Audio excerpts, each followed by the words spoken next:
இஸ்லாமிய நண்பர்கள் அனைவருக்கும் எனது இனிய ரமலான் நல்வாழ்த்துக்கள். Welcome to pebbles. நான் இன்னைக்கு செய்ய போகிறது மட்டன் பிரியாணி. இது ரொம்ப சுலபமாக பண்ணலாம். நம்ம இன்னைக்கு செய்ய போகிறது எலக்ட்ரிக் ரைஸ் குக்கரில் எப்படி செய்யறதுன்னு பார்க்கலாம் வாங்க.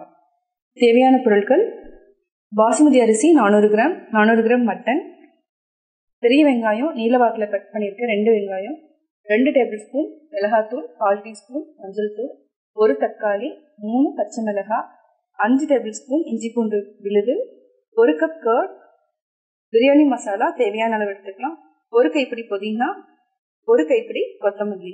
இதுக்கு வந்து ரீஃபைண்ட் ஆயிலும் நெய்யும் சேர்த்தா செய்ய போகிறோம். இப்போ எப்படி செய்யறதுன்னு பார்க்கலாம். குக்கர் வச்சுட்டோம். ஃபஸ்ட்டு நம்ம குக்கரில் தாளிச்சுட்டு அதுக்கப்புறம் தான் ரைஸ் குக்கரில் ஆட் பண்ண போகிறோம். இதுக்கு 2 டேபிள் ஸ்பூன் அளவுக்கு நெய் விட்டுக்கலாம். Refined oil 2 tablespoon. தாளிக்கிறதுக்கு பட்டை, லவங்கம், ஏலக்காய், பிரியாணி இலை, ஒரு மராட்டி மொக்கு, நட்சத்திர மொக்கு கொஞ்சமாக நான் எடுத்துருக்கேன். இதை நம்ம தாளிக்கிறதுக்கு போட்டுக்கலாம். நல்லா பொரிஞ்சாச்சு. ஃபஸ்ட்டு வெங்காயத்தை போட்டுக்கலாம்.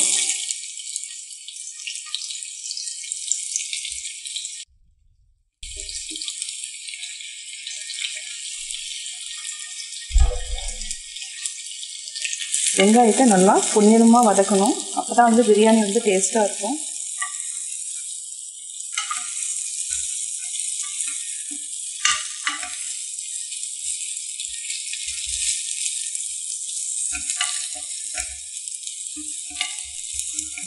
வெங்காயம் நல்லா பொன்னிறமாயிடுச்சு.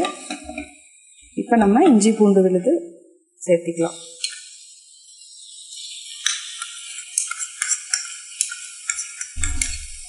இஞ்சி பூண்டு பேஸ்ட்டு நல்லா வதங்கியாச்சு. மஞ்சத்தூள், மிளகாய்த்தூள், அடுத்தது பிரியாணி மசாலா. இந்த மூணையுமே நல்லா பச்சை வாசம் போகிற வரைக்கும் நல்லா வதக்கிக்கணும்.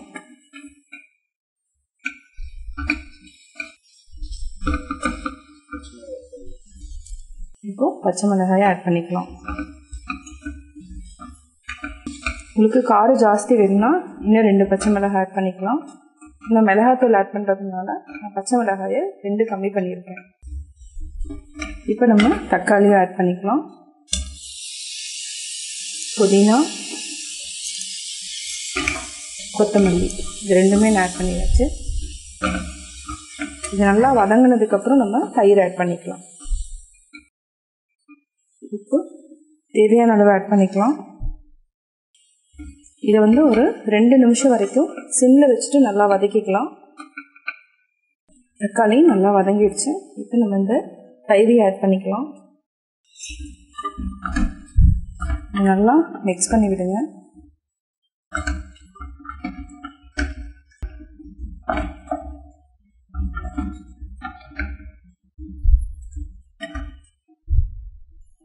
இப்போ நம்ம மட்டன் சேர்த்துக்கலாம்.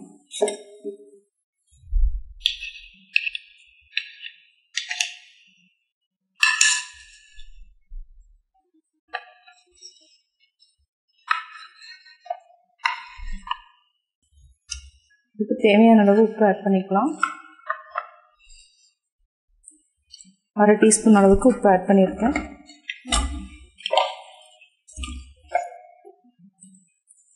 மட்டன் நல்லா வேகணும்னா நம்ம 5 விசில் விட்டு எடுக்கணும்.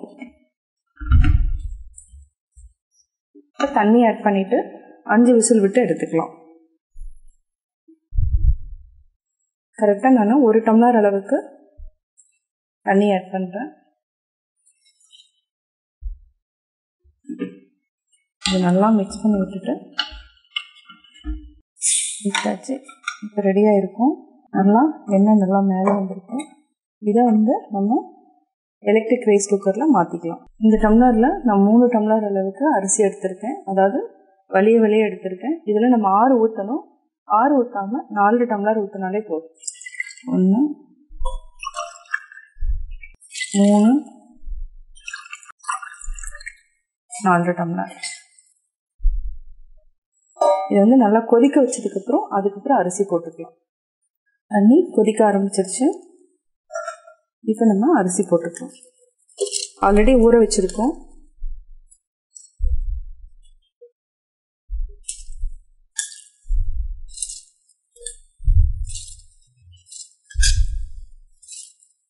இதே நல்லா மிக்ஸ் பண்ணி விட்டுக்கோங்க.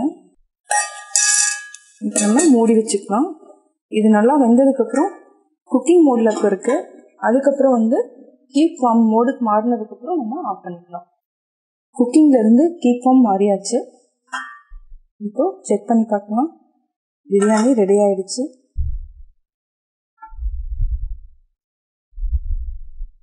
கரெக்டாக இருக்குது.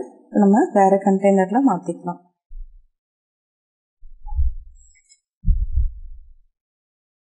சுவையான mutton biryani ready. Mutton biryani எப்படி செஞ்சீங்கிறத பார்த்தீங்க. கட்டாயம் உங்களுக்கு இந்த வீடியோ பிடிச்சிருக்கும். இந்த வீடியோ பிடிச்சதுன்னா லைக் பண்ணுங்கள், ஷேர் பண்ணுங்கள், மறக்காம எங்கள் சேனலை சப்ஸ்கிரைப் பண்ணுங்கள்.